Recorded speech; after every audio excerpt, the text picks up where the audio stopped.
అందరూ ఎలా ఉన్నారండి? బాగున్నారా? ఈ రోజు మన రెసిపీ వచ్చి ఎగ్ మలాయ్ కర్రీ అన్నమాట.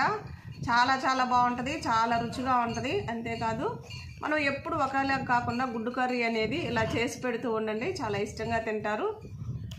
పుల్కాలోకైనా, రోటీల్లోకైనా, చపాతీలోకైనా దేనికన్నా కానీ చాలా రుచిగా ఉంటుంది.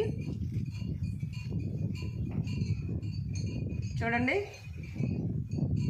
దీని తయారీ విధానం చూసేయండి ఒకసారి. స్టవ్ వెలిగించుకొని బాండీ పెట్టుకొని నూనె వేసుకోవాలి. ఇప్పుడు 1 టేబుల్ స్పూన్ నూనె వేసుకోండి.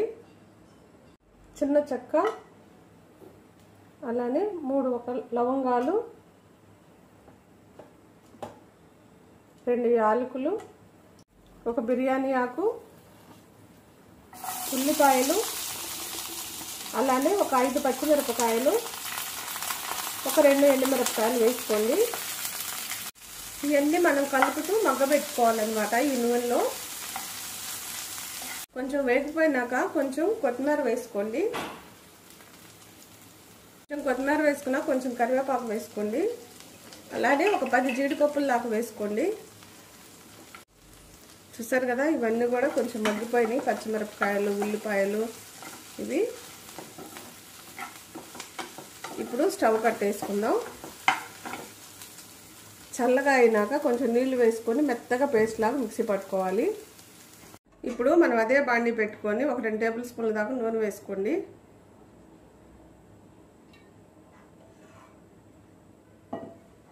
నూనె వేడవనిద్దాం. ఇప్పుడు మనం 4 టమాటాలు మిక్సీ పట్టుకొని వేసుకోవాలి నూనెలో.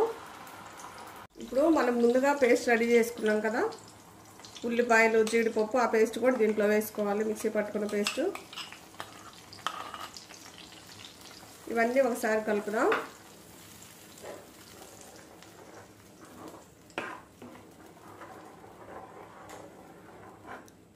ఇప్పుడు 5 నిమిషాలు ఉడకనిద్దాం దీన్ని. 5 నిమిషాలు ఉడికినాక కొంచెం 1/4 టీ స్పూన్ అల్లం వెల్లుల్లి పేస్ట్ వేసుకోండి.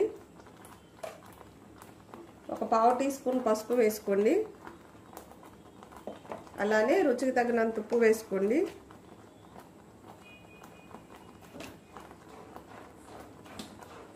ఇవన్నీ ఒకసారి కలుపుదాం. కొంచెం అవి కలిపినాక గడ్డ పెరుగు 2 టేబుల్ స్పూన్ల దాకా వేసుకోండి, అంటే 1 చిన్న కప్పు.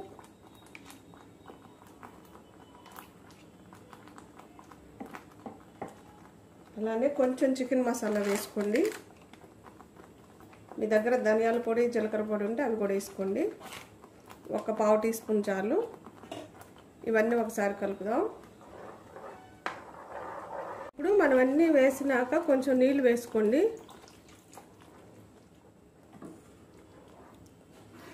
ఇంకా కారం అవసరం లేదు, మనకు పచ్చిమిరపకాయలు వేసాం కదా, ఆ కారమే సరిపోతుంది. నేనైతే 5 వేసాను.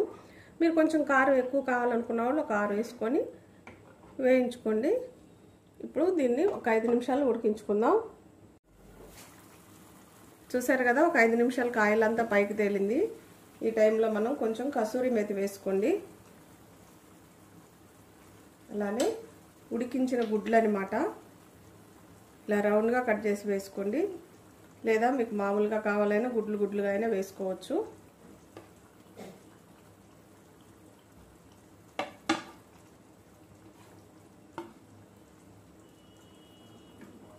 ఇప్పుడు ఒకసారి కలుపుదాం చిన్నగా వీటిని.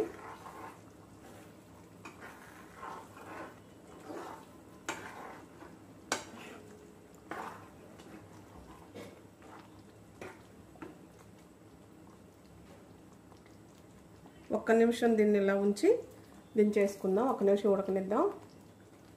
1 చిటికెడు గరం మసాలా చల్లుకొని దించేసుకుందాం. ఒక కర్రీ 1 చిటికెడు చాలు, ఎక్కువ అవసరం లేదు.